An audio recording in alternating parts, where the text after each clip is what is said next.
Welcome to the Humble Hoof Podcast. My name is Alicia Harlov.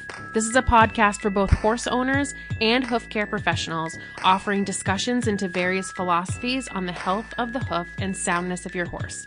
Please check us out on Facebook or at thehumblehoof.com. So I was super excited when I saw that Megan Hensley, the Donkey Farrier, was willing to do an episode about donkey feet and care. I've followed her Holistic Hooves Facebook page and been a member of her Donkey Hoof Care Facebook group for quite some time, and I love seeing her videos and pictures of her work, and I've learned a lot just from those pages alone. So when she agreed to an interview, I was psyched to be able to pick her brain about everything donkey. So why don't you tell us your name and how you're involved in hoof care? All right. My name is Megan Hensley, and I have been involved in hoof care since 2006 when I first took an apprenticeship, and then I graduated horseshoeing school in 2007, and I have been working as a farrier ever since. Great. And I know this is a really big question. I like to start off with this one, but what is your hoof care philosophy? How do you approach hoof care? Well, it has certainly changed a lot since my beginning.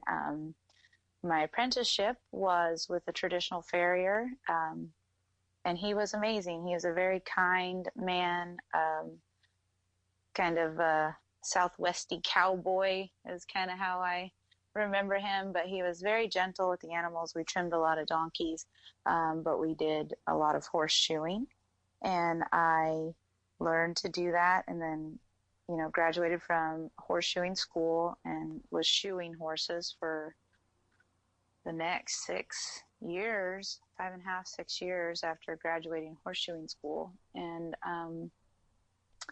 over this time, so it's been like 13 years now, my philosophy has changed a lot. Currently, I think where I'm at, I don't do any steel shoeing anymore. I prefer composite materials, glue-on options. I feel like we have a lot of alternatives that are kind of superior to steel in my mind and how I look at the hoof, and so I don't work with steel anymore. And my philosophy around it, I think, is really trying to do what's best for the animal and staying really open to evolving how we're doing the work that we're doing with them. So looking for the new, not necessarily just the new way, but the way that seems to best serve the horses, not necessarily serve the people who want to use their horses. And that gets a little touchy sometimes. Mm-hmm. And it's not always the most popular idea. But does that make sense? Yeah, definitely. I agree. Awesome. And why do you think, or if you do think, why do you think knowledge about hooves is important in horse ownership and not just something that's supposed to be left to like the farrier or the vet? That's a really good question. And that has, this idea has been building for me for quite a while. When I first started I have 2 apprentices that trained under me and also trained under Pete and trained under Daisy Bicking and kind of have gone on to become their own hoof care providers. So they're not really apprentices anymore, but when I started working with those 2 individuals, they were just kind of young kids that were thirsty for knowledge. One of them had graduated farrier school. And what I learned was that a lot of people need to have more understanding of hoof care so that they can better care for their animals. When you're just dependent on the vet or the farrier, that leaves a lot of holes and opportunities for hoof health to possibly decline or get into a situation where you're like, oh crap, how did we get here? And it's like, wow, actually, if my clients had more working knowledge of what a healthy hoof is and are able to identify problems earlier on, have better education in diet, movement, just the whole lifestyle of like the horse or the equine as a species, right? I think that leads for better overall health for the animal. And then we're also looking at the opportunity to have our clients feel empowered with education. And when people are empowered with education and aren't feeling dependent on just one person, they can make better decisions in the event of an emergency, and then also in the event of just creating these opportunities for their animals to live really healthy lives. I think it's important for them to be kind of brought out of the dark and tell them, hey, you can have a really good working knowledge of hooves, what makes them healthy, how to possibly, if you're interested, you can learn to rasp them in between your farrier visits. And I told my clients that, and you should see their faces light up. They're like, really, me? Like I could do that? And I'm like, yeah, you could totally do that. And if you want to do it, your animal can potentially really benefit from that. Yeah. Yeah, that's kind of how I got started, actually. So I agree. Yeah. Yes. There's a lot of hoof care providers, I think, that kind of start as that owner trimmer and working underneath a farrier, and then go, oh my gosh, I'd love to make this a career. And then they go on to do it. And I think that's so cool. Yeah. So good on you. Thanks. And you mentioned a little bit of this in your, when you were talking about your philosophy, but can you tell us a little bit about your story and journey into hoof care? Yeah. So I was in the California Conservation Corps, which is a natural resources program in California where you can go and build trails and do salmon restoration and basically work outside on a crew of people doing natural resource management and restoration. And I did this stint where I lived in the backcountry for 6 months in the middle of nowhere on a trail crew in the immigrant wilderness, which is in Stanislaus. And our food and our mail and everything was brought in by mules on a pack train. And it was so cool. And I fell in love with the mules. I mean, I already loved equines and everything, but fell in love with the mules. And it's what you look forward to, because here they come once a week to bring you everything you need because you're in the middle of nowhere. And I left that trail crew and I thought, I'm going to be a packer. Like, that's what I'm going to be. I'm going to live in the backcountry and I'm going to pack. And I applied for the job, and they responded back. It's like a year later, before 2006. It must have been like 2005. They were like, hey, great, you're awesome, but you need to have hoof care experience for us to consider you for the position. And they're like, go get an apprenticeship or something and then come back next year and reapply. And so that's what happened. I went off in search of my apprenticeship, and I got it in 2006, and I started working with that local farrier. And then turns out when I was about to go to horseshoeing school, he was going to move away, and he said, do you want to take my business? And so I was kind of like, oh, do you go apply to the Forest Service, or do you take this business that has all these clients and you already know them all because you've been the apprentice? And so I ended up in that moment choosing the business. And then I've been just doing that ever since. Yeah, that's been working. And I live in Humboldt County, which is up in Northern California. And that's where I've had my business until recently. The last 2 years, I started traveling outside of my living area. Yeah, I saw you, arrange some trips down, I think, through Southern California, right? Yes, I did. I traveled all the way out to the border of Mexico. I was down in Ramona and even near Julian, which is really down south, and that was a lot of fun. That's so cool. Yeah. And so now you are known as the Donkey Farrier. So, that seems to be a huge passion of yours. So what drew you to donkeys? Wow. Donkeys. They're so cool. The whole Donkey Farrier thing, I made that up one night when I was thinking that I wanted to do more. I may or may not have had a couple cocktails and was sitting out looking out, and I thought, you know what? It's time for something new. You're going to be the Donkey Farrier. and and so far, so it's happening. But so the man that I worked with loved donkeys, and we trimmed a lot of them. And he said something to me very early on. He said, listen, he's like, you got to know how to trim donkeys because they need people who know how to treat them right and who can trim them. And we still see that now. That was 13 years ago. And donkeys are still like in need of people that will treat them right, and can trim them. And that's because they're really different. He used to say to me, he'd go, "Oh, it's just the donkey." You know, if we show up and the donkey's not behaving or ran away from its owner, couldn't get the halter on him, all the things that donkeys do. He had this attitude of like, they're just donkeys, you know, like what can you do? Just grab a hold of them and give them a noogie and tell them, you know, straighten up. So they kind of remind me of like little kids. So, but early on, I was like, okay, he's totally right, because after he moved away, I started getting more calls for donkeys, and I really mimicked what he had taught me on how to work with them, and I just kept getting more and more of them, and then I'd find them they need to have heavy sedation, and over the years, I started to go, okay, wow, there really is like this need for people to have more education and experience with them, and so my two former apprentices, one of the things I wanted them to do was be able to trim donkeys. I said, "We're going to trim donkeys, guys." And they're like, "What? We're going to trim donkeys?" I'm like, "Yes, we're going to trim donkeys." And they actually both love donkeys and love working with them.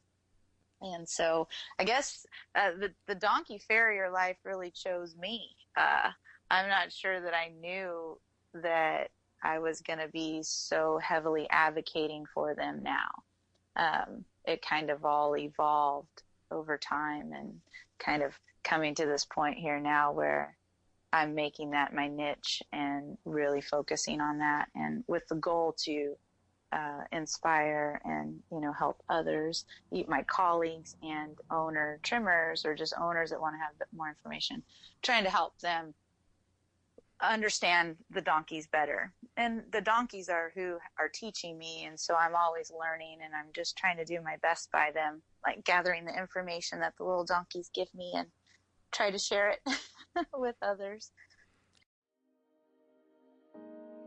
Well, my name is Kella Scown, and I have Saddle Paw Miniature Donkey Ranch in Barberville, California.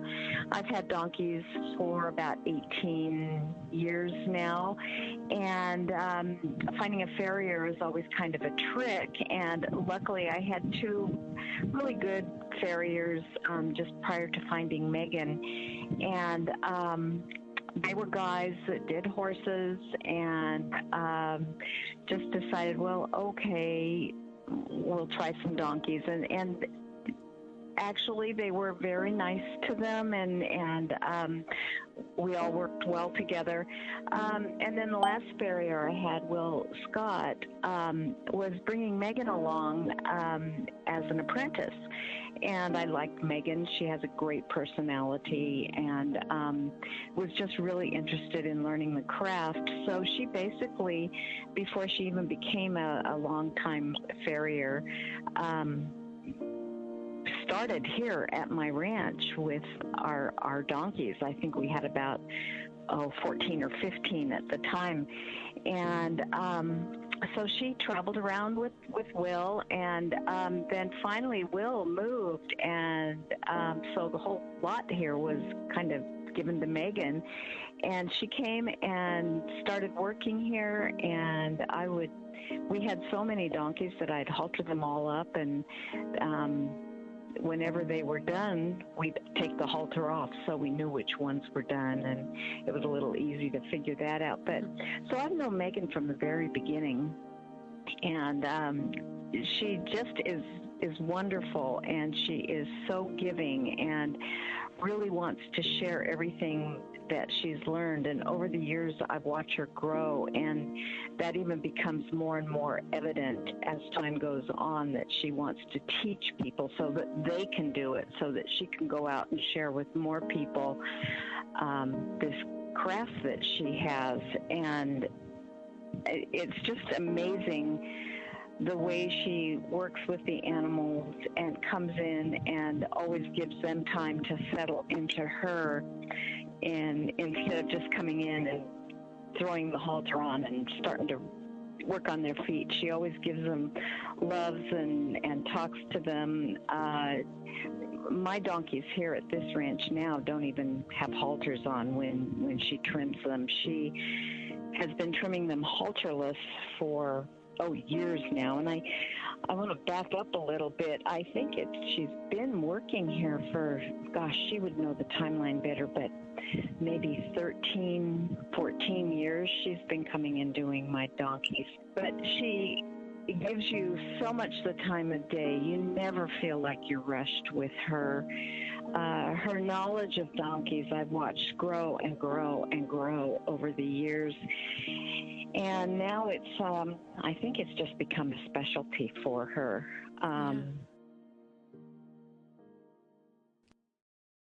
And one thing that I feel really passionate about is nutrition, although I've studied more nutrition for horses. So I would love it if you could talk a little bit about a proper diet for donkeys, and how that might be different than for horses. Yes, and I start to giggle right off the bat because, oh Lord, let me tell you something right now. This is what, and some people just go, what? No way. So actually, a really good thing for donkeys to eat is barley straw.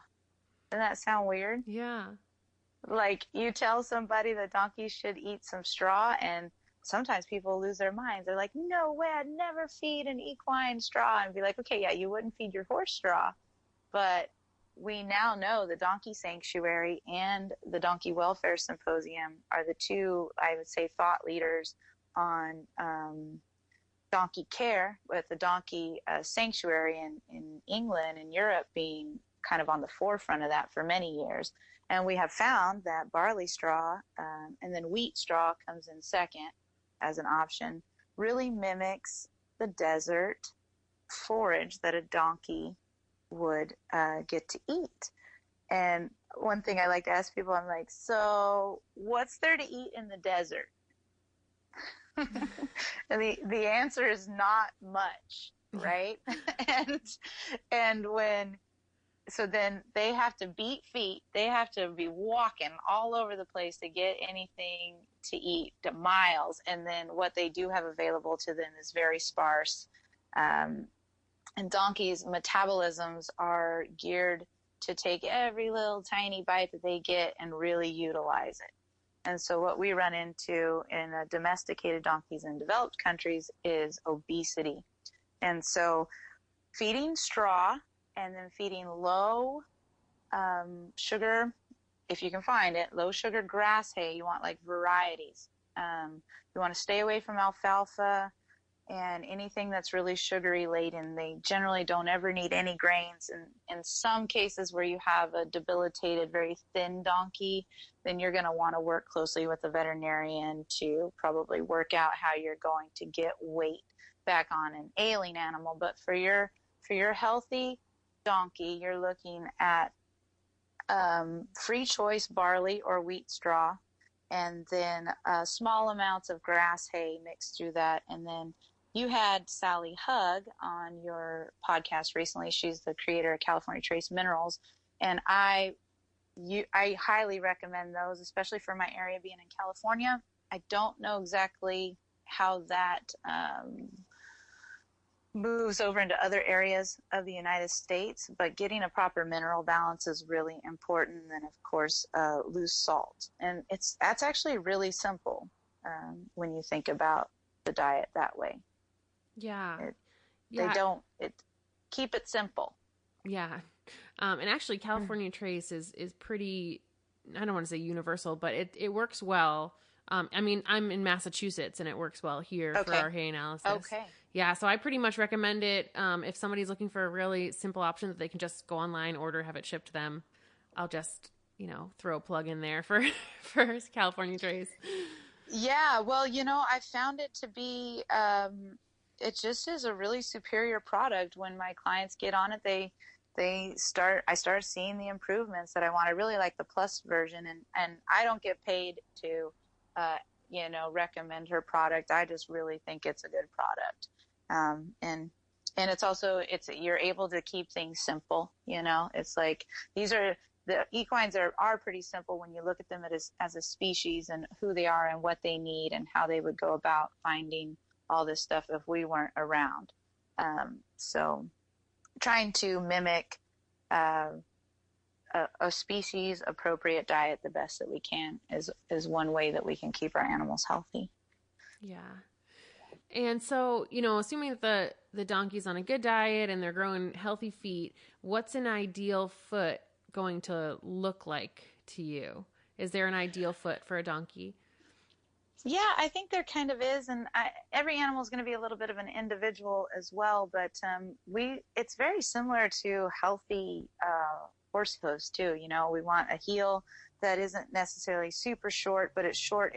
Like if you're looking at them from the side, you want their foot to be back and underneath them. I want their heel base underneath their legs, and I want their toe to be short, tight. That comes from a nice, healthy white line attachment. A healthy hoof kind of takes on its own.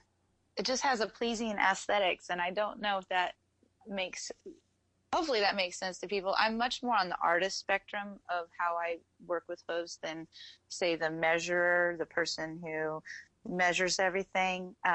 But there's no right or wrong way, you know, because usually something that is pleasing to an artist's eye is also, what would you say, like mathematically correct too. If you were to take measurements, they match up. So I'm looking for a short and tight little hoof. Too often we see donkeys that look like they're standing up on little Coke cans. And I think that there's this myth that donkeys are supposed to be upright, so then that means they need to have really long heels. And that is false. And I've got a few pictures on my page that can help show you what, you know, kind of the ideal little donkey hoof looks like. I guess I'm having a little bit of a hard time describing it. I know it's hard to, and that's kind of a tough question too. I thought of that as I was asking it, is that it is hard because it's true for horses too. It's going to look different for the horse, and one thing that's healthy for one animal might not be for another. So, but I think you did a really good job describing that. Oh, thank you. I did. Thank you. I did forget that, of course, we want to see a healthy, stimulated frog, and that is also where those heels come into play. If your heels are too tall, a donkey's hooves or a donkey's heel will just grow, and they get really, really tall. And that's something that doesn't quite happen with horses. And so there are times where I will go in and I cut off a half an inch, say, of a frog to expose these really high heels. And that would be pretty scary to maybe do to a horse. That's probably something you would really not do to a horse that I can think of at the moment. And so that can be tricky for people. They might not even know that their donkey's hoof is off because they see this big frog and they think, oh, okay, it's good. So yeah. Anyways, and also you're just trying to help that individual grow the best hoof that they can. And that's all going to depend on where they've been and how they've been cared for in the past, or lack of care, etc. Yeah. And so you touched on this a little bit when you were talking about your apprenticeship. But you just seem to, I've seen videos of you working with the donkeys and you seem to connect with them really well. I've seen that you trim some of them just ground tied, or not even, nobody holding them, not even haltered. So what's your secret with connecting with them? I'm glad that you asked this. A lot of what you see has just been like a skill that I've kind of honed over the years, just by being with them. But, like how I move my body or how I catch a rope, and recently how I've been giving them this opportunity to even, I've like been saying, hey, do you want to trim without your halter? And they look at me and they're like, maybe. If you're worthy, I will think about standing here for you. Do you have any treats? And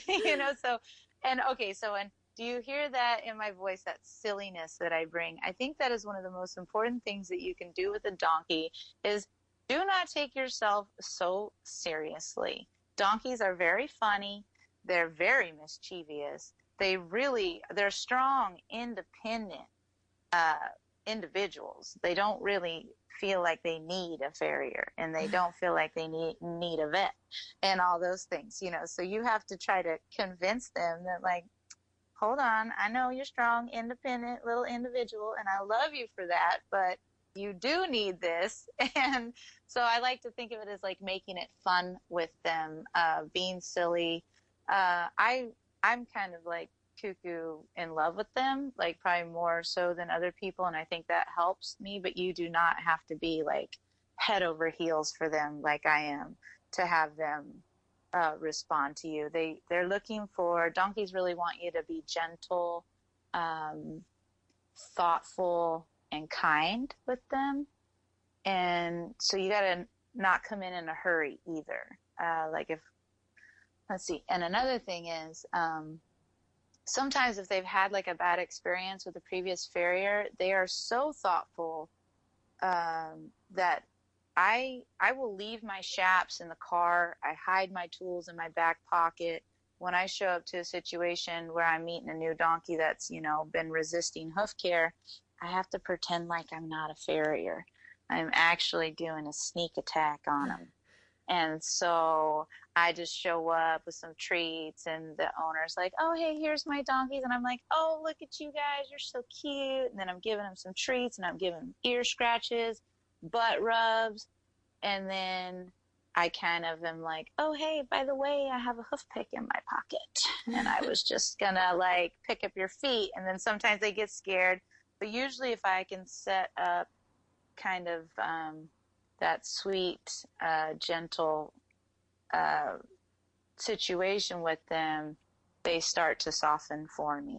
And then so I might have to halter them. So I don't want the owner handling them. I keep the rope with me, and I like to keep their head turned towards me. And if they move around and don't want me to handle them, we kind of move in this circle. I call it the circle dance. And we just kind of hop around, and I'm asking the question. I'm saying, let me have your foot, And then if they're resisting, I try to hold on to it. And then as soon as they relax, even just the moment of relaxation, I give them their foot back, and they get more scritches and stuff. And you can see some of that in my videos. Well, I'm Dr. Eric Davis. I'm a veterinarian and associate veterinarian at the International Welfare Training Institute at University of California, Davis School of Veterinary Medicine. I'm a diplomate of the American College of Veterinary Surgeons and the American College of Veterinary Internal Medicine. Well, there's kind of a spectrum of issues there that range from the fact that the donkey's feet, although much like the feet of other Perissodactyla, are different from horses in many ways. Their gait is different. The thickness of the hoof wall and the angle of the foot are different. And so those are issues. But the other thing is that donkeys are not psychologically horses. And what many people find out very rapidly when they have a horse background and then they start working with donkeys is that you have to approach training and handling somewhat differently to be successful.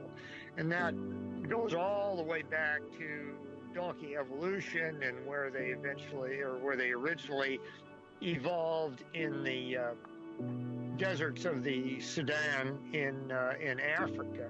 It does come out in their behavior and how you need to handle them, and that's an issue that when I look at websites on donkey health and care, something that comes up quite frequently. I can't, my donkey kicks when I try to turn his feet, won't let me pick his feet up, and so on and so forth. And that's a matter of folks not understanding donkey psychology. Megan, she's been so helpful, even just being, online and showing and streaming her videos and giving me little tips, because donkeys and their behavior are so much different. My guy, he's almost borderline feral. So, she gave me a couple of mantras to say in basically, just think of love and happiness. And it worked. It actually worked pretty quickly. Within a couple of weeks, I was able to put a halter, a head stall on him, which for almost this entire year, I couldn't even, do that. His feet were growing and growing, and it was driving me nuts because all I kept seeing were these cracks.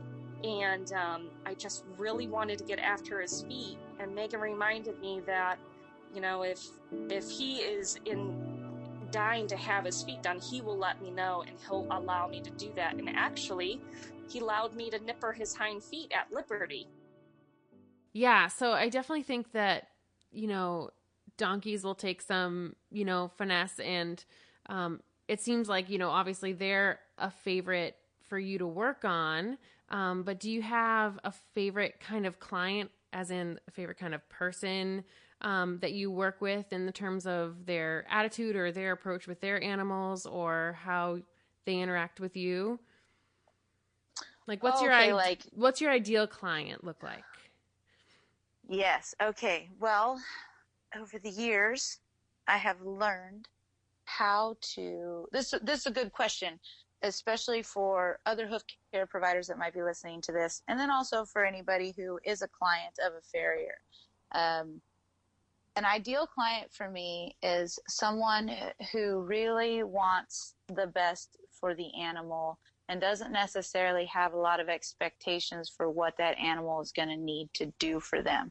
Not that there's anything wrong with having an equine that performs and does things with you, but for me, an ideal client really puts the well-being of the animal first. This is somebody who is, if they don't already know, they're going to be very interested in species-appropriate environment and lifestyle, understanding that equines were born to move, not to be locked up in boxes. I do not work on any animal that's stalled 24/7. Some of them come in for periods of time, but if your animal lives in a stall, I'm unable to work for you.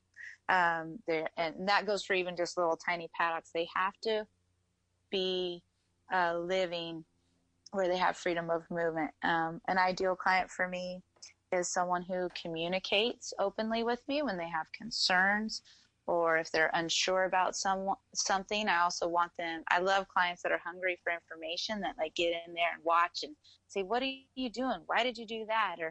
And I love the ones that say, what can I do to make my donkey's life even better? And I'm like, this is so awesome. Yes. And these are the things that you can do. An ideal client stays on schedule, understands that the short schedule is really important for maintaining a healthy hoof. And if they, for some reason, if it's difficult to have me come in short time frames, then they are the people that say, let me have that rasp. Show me how to do that so that I can extend out my trim time, or so that I can keep their hooves healthy. I love clients like that. And they're just generally happy people, usually. But most people with donkeys are actually really happy.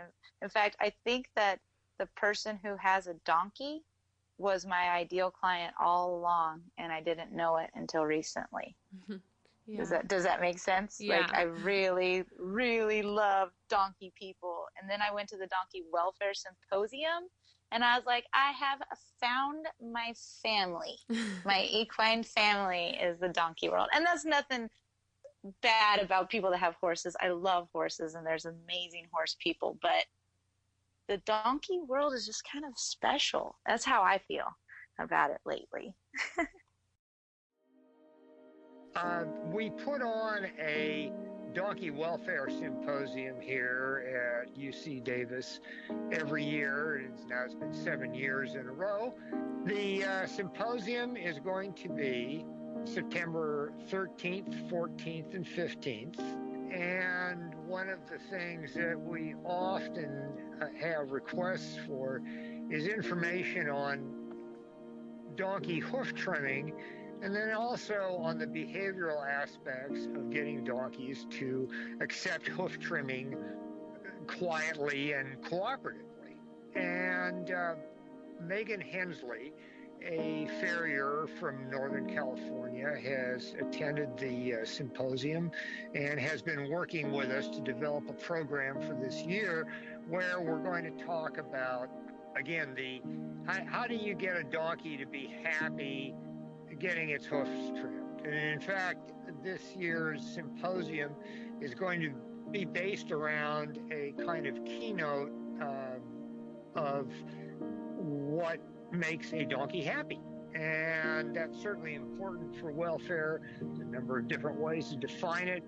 We have some experts that are going to be involved in this. One, a behaviorist from the United Kingdom, Benjamin Hart, who works for the Donkey Sanctuary in Sidmouth, England, and is pretty much world-renowned trainer of horses and donkeys. And he also delves into the scientific aspects of behavior and cognition. And he's worked with us, again, for a number of years and is a very popular speaker. In addition to Megan, Ross Keller from Colorado is going to come out, and we're going to spend some time on Sunday, which is going to be September 15th, trimming donkey feet, talking about how to handle them, how to make the donkeys comfortable, and then the issues of how much do you trim and what do you trim and how often should they be trimmed and what kind of foot angles you need, so on and so forth. And so I think this is something that anybody that is interested in donkeys could get a lot out of. And I hope that some of your podcast listeners will be able to attend.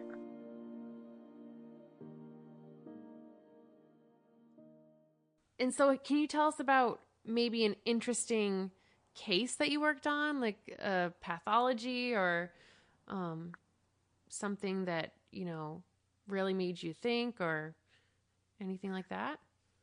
Yeah, I think, and I'd have to say kind of cases. I think one of the big things that I've noticed about working with donkeys is they tend to be sedated a lot as a whole, more so than horses for hoof care. People are a little bit of afraid of them.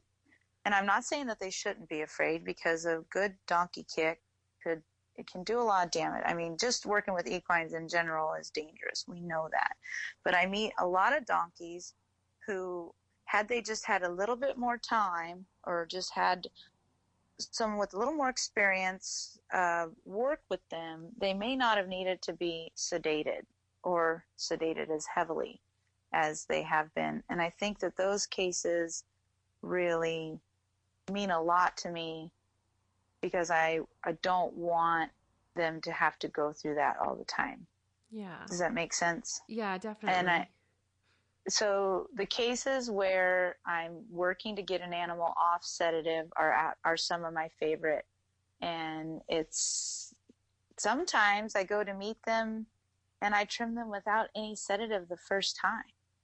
Sometimes we have to do a light sedation a few times in a row. Sometimes I trim the fronts but not the hinds in the beginning, and it becomes like this process of weaning them off of the sedation, helping the owner feel more confident, because they start to get scared too, or they're worried. They don't want their animal to hurt a farrier, which, thank you.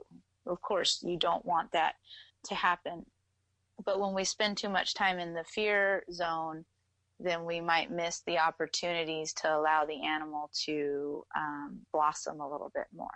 And it usually has to do with confidence on everybody's end. And then it also has to do with handling the donkey more, which again could be a confidence issue, where someone's just not quite sure what to do or how to do it.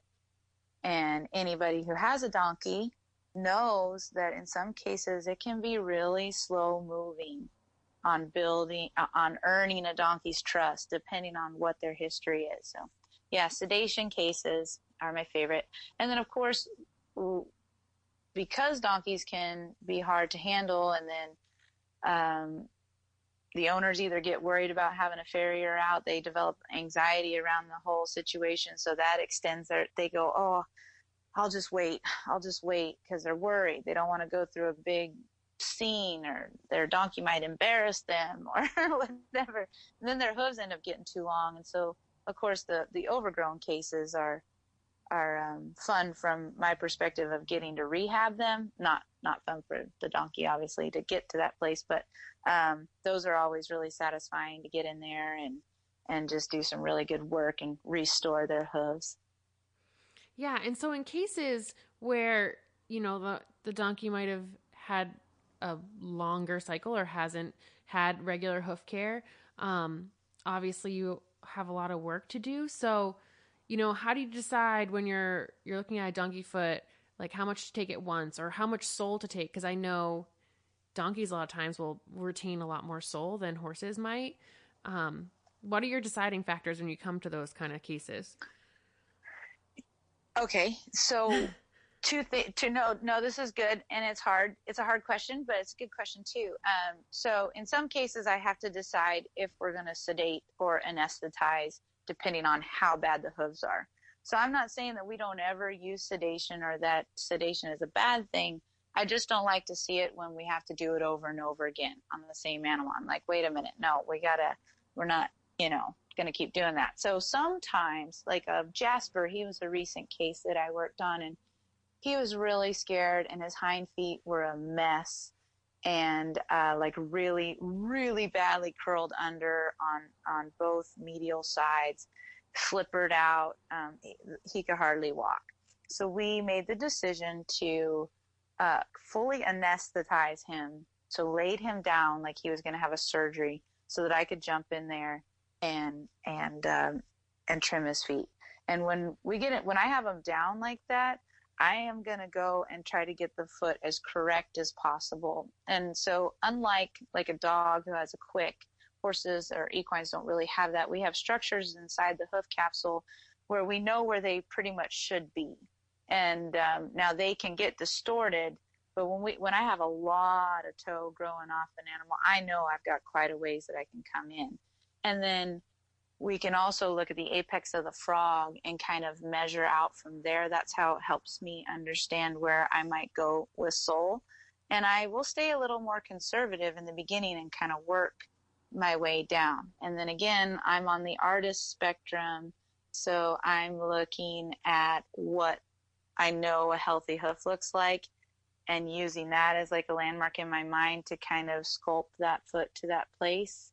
And again, I'll be really conservative. And as you get closer to where you think you're getting to that live sole or to that place where you could get sensitive, then you got to just back off. And one of the things too with those hooves is establishing the heel base is one of the most important things that we're going to do first, is bringing those heels back and underneath the animal.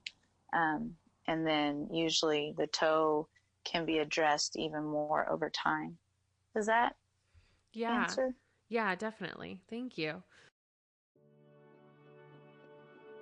So I've known Megan. I think I met Megan in 2011 or probably early 2012. I had just graduated farrier school, and I was told that I should really find an apprentice after school. So when I got back to Humboldt County, I reached out to Megan, and she invited me to work with her and her team, which was Amy, and Amy finally got me to come with them, and I worked with them, and we all got along super well. And Megan was just like, she sat down and was like showing me and teaching me these things that I didn't know about barefoot compared to what I had just been learning in school. And she just loved to teach, and I was just like soaking up all this information. And she retrained the way I thought about hooves. I mean, she's so good at teaching. And so the one thing I really, really admire about Megan is, like, no matter what the client wants, she's all about the horse and how the horse is sound and how the horse is taken care of and how the horse is living in this environment. And she won't just work for anybody. If they're not serious about trying to get their horse moving better and healthier feet and better life choices for their horse and what best for the horse, Megan won't work for them. I mean, she's solid. She 100% cares about the horse. She's not doing it for people. She does what she does for horses. Megan, she just cares about the horse more than anything. And so I just have a few more questions. Yeah. Do you have any donkeys or horses yourself right now? I do. I have my pride and joy, my Hercules. I've had him since he's a baby, and he turned 21 this year, and he's a quarter horse, and I love him. I love him so much. And then I have a pony that I bought for him for Christmas about 10 years ago because I didn't want him to be by himself. And so he got a pony, and so I have Pony Pack, and then I have a miniature horse, and then 5 donkeys right now.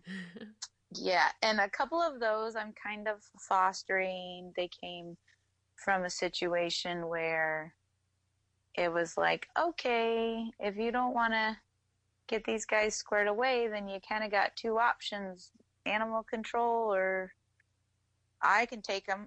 And so then I ended up with those 2 donkeys, and they're wonderful. We fixed them up, got their feet all fixed up, and so.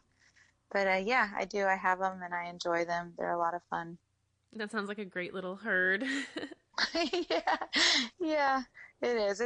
They're fun. Yeah, they bring a lot of joy. People who visit love to meet them. The donkeys are. My horses are very, very sweet and calm, but they've also been living in a herd for quite a while, and the herd life really soothes equines on a real spiritual level for them, I think. So when people come out to meet my horses, they say, oh, your horses are so calm, or they're so gentle. And I'm like, yeah, I just let them be themselves, versus them maybe being contained a lot and having pent up energy or not having a friend.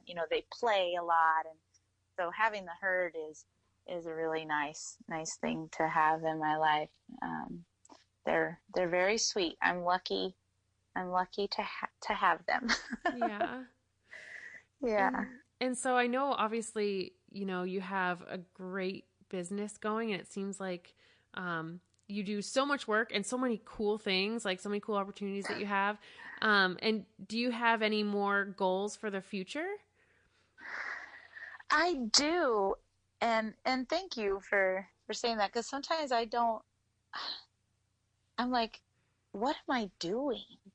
There's this level of not knowing what I was doing, or kind of wondering, because this whole Donkey Farrier thing, I've been a Donkey Farrier for quite a while, my whole career basically, but the Donkey Farrier really didn't kind of pop up until last year, and I was trying to recover from a heartbreak. My sweet, sweet dog of 11 years passed away, and I got really, really sad, and I was just like, I don't know what I'm doing, and so it started as a thing to kind of shake me up out of that and be like, all right, well, you need an adventure then. Why don't you go and see if there's some donkeys just a few counties away that need some help? You could travel down there. And so everything is still kind of evolving for me.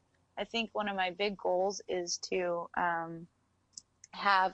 be able to offer online donkey hoof training videos for the owner that wants to know more about donkey hoof health, and then also how to get your donkey feeling more confident for handling for hoof care, because there is a lot that an owner can do to help get their donkey ready for a farrier. And then if you're able to find a farrier that's willing to be gentle and kind, that's the recipe you need.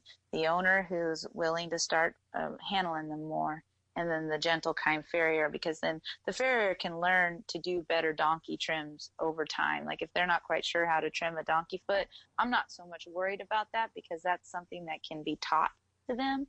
But the hardest part to teach people is how to be softer and gentler sometimes, and to just be gentle and softer. So right now I think offering some online training videos, and then for both hoof handling and then also just handling the donkey in general.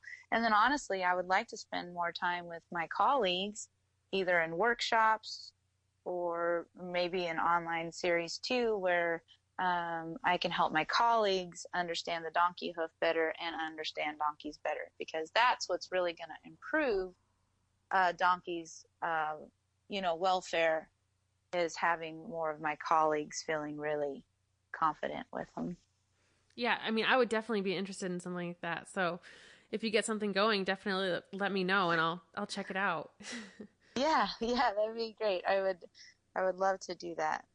Awesome. It's just, it's interesting, like from a business perspective, I operate more from like a heart space, less than such a business space, which clearly this is a business and I have to like make a living. So it's something that I'm learning to navigate each day. I feel like I'm kind of just a little Padawan out here in the world, just making my way as best that I can. Not only having the online training courses, but honestly, what I really, really want to do, so if anybody's listening out there, is I'd like to have a TV show where I cruised around showing people donkeys, doing hoof care, and then meeting up with my colleagues all over the States or maybe the world, I don't know, and we highlight donkeys and help people understand them better. That's really my big dream. Honestly though, I think that I've already learned so much from you, even just following your Facebook page and watching some of your videos. It's been really cool to see your work. So thank you for being willing to share that and show people that welcome. on Facebook. And I only have one more question. It's sort of an open-ended question.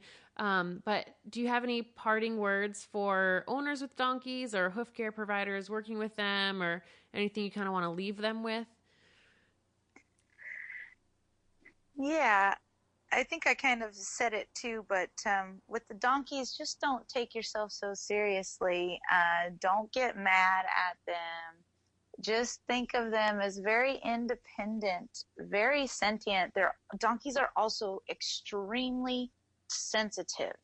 That's something I didn't touch on. They are so sensitive. And when you look at them in that light, you can see how things like farrier care or new things happening to them is a lot of stimulus for them to take on. So coming from a place of loving them and just being of service to them. If you're a farrier and you're like, oh man, I don't want to go trim donkeys, then don't. Just don't, because it's just not going to go good anyways. Like, they're totally going to know if you're not into them, and then they're just going to want to blow you off. So, I think if you want to work with donkeys, there's got to be a part of you that likes humor. And sometimes you might show up and think you're going to trim a donkey, and you're going to go home and you're not trimming that donkey today. And that's okay. Oftentimes I go and do meet and greets with new donkeys where I literally come in, feed them treats, pet them, give them kisses, high five their owner and tell them, you got this. Your donkeys are awesome. Let your worries go. We're going to get on a plan and we're going to get their feet fixed up, etc. And so having that attitude of just not having so many expectations and really thinking about it from a longer point of view. Like there's donkeys that I began working with where it takes me a full year to develop a solid relationship with them to where they fully trust me. You might think that's a really long time, but not in the lifetime of a donkey who can live to be 40 to 50 years old. That year span is a drop in the bucket. And every little thing is built upon what I'm building with them. And really great owners are ready for that long journey, Yeah. Or the process, Yeah. So, no, yeah. That's great. And thank you so much for talking with me. You did a really great job. Yeah. All right. Well, thank you so much. Yeah, thank you. Have a nice day. You too. Bye. Bye.